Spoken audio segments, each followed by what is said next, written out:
আবার বলেন তো। হ্যাঁ, এখন ঠিক আছে। আমরা তো পলিটিক্যালি বলি যে it is no political party, এটা একটা মাফিয়া পার্টি।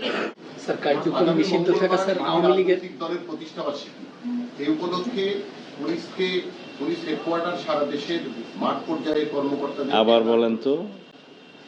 আগামী মঙ্গলবার একটি নিষিদ্ধ হ্যাঁ, এখন ঠিক আছে। দলের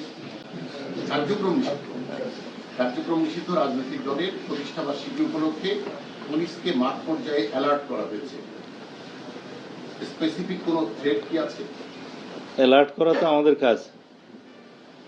তারা থ্রেট না থাকলেও অ্যালার্ট করতে পারেন না, অ্যালার্ট তো সবসময় ভাবে করা হয় না, যেহেতু আমরা অ্যাপ্রিহেন্ড করছি, আমরা সন্দেহ করছি যে 23শে জুনকে তালিকা করে টার্গেট করে কেন্দ্র করে একটা নিষিদ্ধ রাজনৈতিক দল এভাবে না, ব্যাকরণটা হবে এভাবে যে কার্যক্রম নিষিদ্ধ সন্ত্রাস বিরোধী আইনের অধীনে দলের।